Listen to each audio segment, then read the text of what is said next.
अस्सलाम वालेकुम।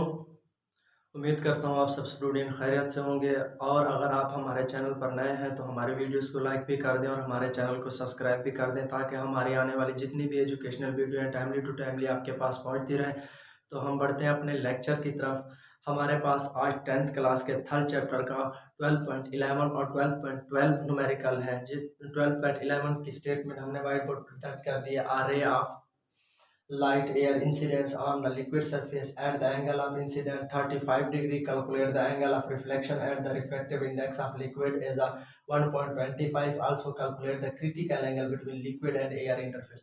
वो कहता है हवा और रोशनी की जो हमारे पास हवा से रोशनी की जो रे है वो एक लिक्विड यानी किसी लिक्विड के साथ टकराने के बाद 35 का इंसिडेंस एंगल बनाती है। यानी 35 डिग्री का क्या बना रही है, हमारे पास इंसिडेंट एंगल बना रही है। वो कह रहा है कि हमारे पास जो रिफ्रैक्टिव इंडेक्स है वो है 1.25। कितना है बेटा?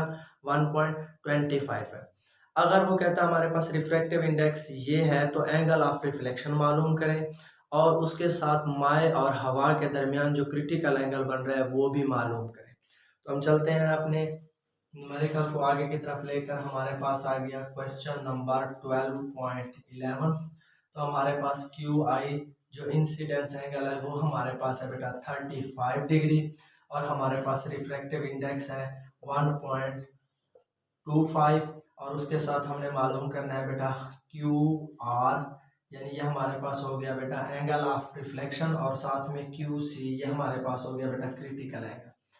तो आपने एक चीज का खास ख्याल रखना है क्योंकि हमने एंगल ऑफ रिफ्लेक्शन जो मालूम करना है ये हमारे पास फॉर एयर लिक्विड इंटरफेस में आएगा।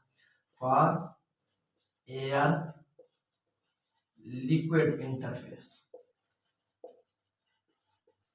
क्योंकि बेटा जब हवा और लिक्विड के दरमियान जो बनने वाला एंगल होगा इंसिडेंस तो वहीं पे बन रहा है तो रिफ्लेक्शन भी हम वहीं से लेंगे। तो हम यहाँ पर लगाएंगे बेटा Snell law sine incident angle बटे में हमारे पास आ जाता है साइन एंगल ऑफ रिफ्लेक्शन, तो बराबर आ जाता है बेटा किसके?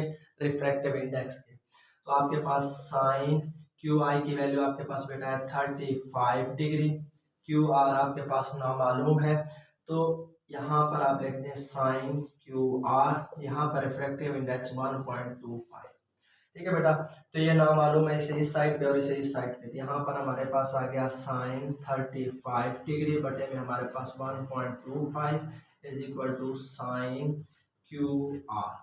ठीक है बेटा, तो साइन बेटा 35 पर हमारे पास क्या वैल्यू देता है? वो देता है 0.579 तो बटे में 1.25 तो हमारे पास आ गया साइन क्यू आर यानी एंगल ऑफ रिफ्लेक्शन।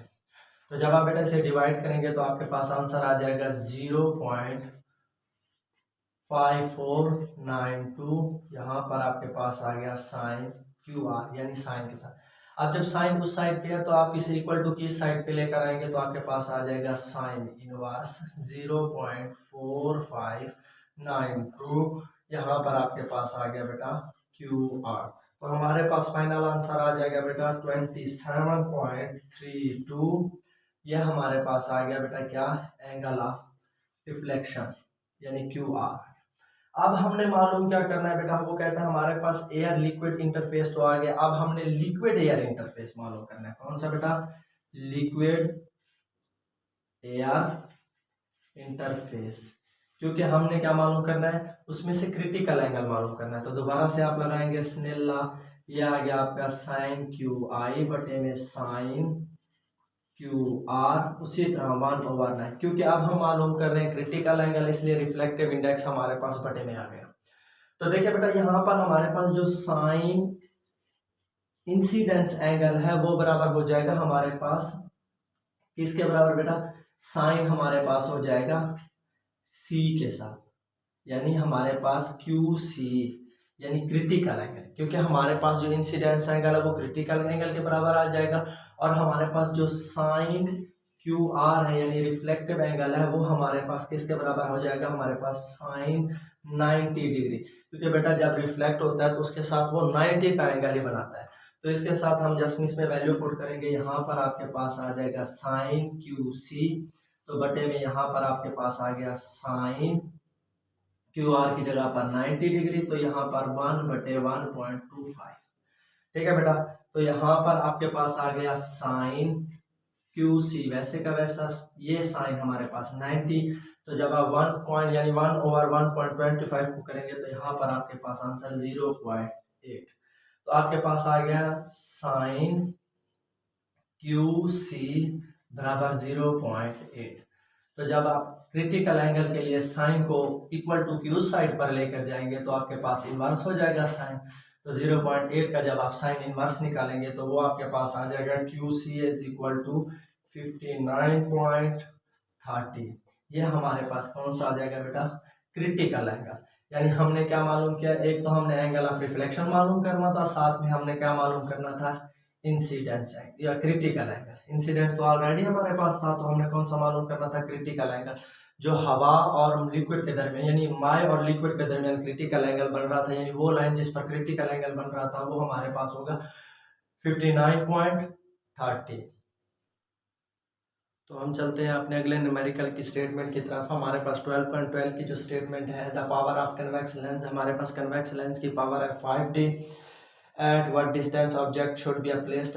हमारे पास जो ऑब्जेक्ट है वो उसे कहाँ पर रखा जाए फ्रॉम अ लेंस, यानी लेंस को किस जगह पर रखा जाए, so that it's real and 2 times larger image is form. वो कहता है हमारे पास एक कन्वेक्स लेंस है जिसकी पावर हमारे पास 5T है। कितनी है बेटा, उसकी हमारे पास पावर है 5T। वो कहता है कि हम लेंस को जिस्म से कितने फासले पर रखेंगे, यानी जिस्म की जिसामत से जो बनने वाली इमेज है, एक तो वो रियल और जिस्म की जिसामत से 2 गुना बड़ी इमेज हासिल हो, तो हम किस फासले पर रखें। तो हम चलते हैं अपने क्वेश्चन को आगे की तरफ लेकर। हमारे पास आ गया क्वेश्चन नंबर 12.12।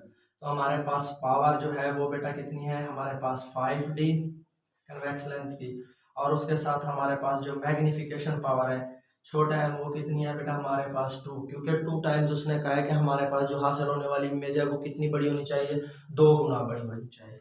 तो हमने मालूम क्या करना है, हमने मालूम करना है P, यानी ऑब्जेक्ट कितने फासले पर होगा। तो हम कहते हैं, हमें पता है कि P जो बराबर होता है वो 1/f होता है, यानी फोकल लेंथ के। तो हमारे पास फोकल लेंथ तो है नहीं, तो हम f यहाँ पे डिवाइड हो रहा है तो इस साइड पे multiplied f is equal to 1/p कर देंगे। तो p की वैल्यू हमारे पास 1/5, तो हमारे पास जो आंसर आ जाएगा 2.0 मीटर। ठीक है बेटा। तो इसके बाद जब हम इसे सेंटीमीटर में तब्दील करेंगे तो हमें किससे मल्टीप्लाइड करना पड़ेगा, f इज इक्वल टू हमारे पास जब हम इसे 0.2 मल्टीप्लाइड 100 करेंगे सेंटीमीटर में तब्दील करने के लिए, हमारे पास आ जाएगा 20 सेंटीमीटर। तो फोकल लेंथ हमारे पास आ गई है। तो हम अब चलते हैं, हमारे पास यहाँ पर क्या होता है, मैग्निफिकेशन, यानी m बराबर होती है हमारे पास डिस्टेंस ऑफ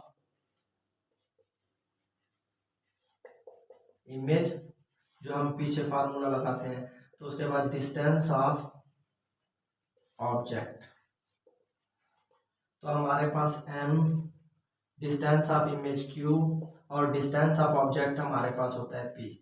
तो हमारे पास m की वैल्यू कितनी है बेटा, 2 है। हमने मैग्निफिकेशन पावर कहा है कि हमारे पास जो हासिल होने वाली इमेज है वो 2 गुना बड़ी हो, तो यहाँ पर q बटे हमारे पास p आ गया। तो p इस साइड पे मल्टीप्लाइड होगा, 2p is equal to q। हमारे पास q की वैल्यू भी आ गई है, फोकल लेंथ भी आ गई है। तो हमने क्या मालूम करना है बेटा, ऑब्जेक्ट का फासला। तो यहाँ पर 1/f is equal to 1/p जमा 1/q। तो जैसा आपने और कुछ नहीं करना है, यहाँ पे वैल्यूज पुट कर देनी है, 1/p जमा q की वैल्यू 2p। तो हम बेस क्या ले लेंगे बेटा, हम बेस ले लेंगे 2p, p के साथ p cancel out, 2 + 1 is equal to 3/2p। तो यहाँ पर 1/f के साथ। ठीक है बेटा। तो हम जब इसे 1/f के साथ लिखेंगे, क्योंकि हमें तो चाहिए p की वैल्यू, तो ये इस साइड पे हमारे पास डिवाइड, तो इस साइड पे आके मल्टीप्लाइड, यानी 3f बटे में 2p इज इक्वल टू 1 के हो जाएगा। ये डिवाइड हो रहा है ना, तो क्रॉस मल्टीप्लिकेशन में ये इस साइड पे चला जाएगा, यानी अपर साइड पे।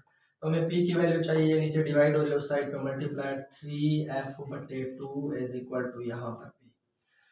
तो फोकल लेंथ की वैल्यू ऑलरेडी आपके पास आ चुकी है, वो क्या है बेटा, आपके पास 23 मल्टीप्लाई 20 बटे 2, 2 1 2, यहाँ पे आ गया 10, तो 3 10 हमारे पास हो गया 30। तो हमारे पास सेंटीमीटर में थी, तो ये भी आ गई सेंटीमीटर में। तो हमारे पास यानी जो ऑब्जेक्ट होगा वो लेंस से 30 सेंटीमीटर के फासले पर होगा, तो हमारे पास जिस्म की यानी जिस्म और जिस्म से जो जिस्म की जिस्म से हासिल होने वाली इमेज 2 गुना बड़ी होगी, तब जब वो जिस्म हमारे पास 30 सेंटीमीटर के फासले पर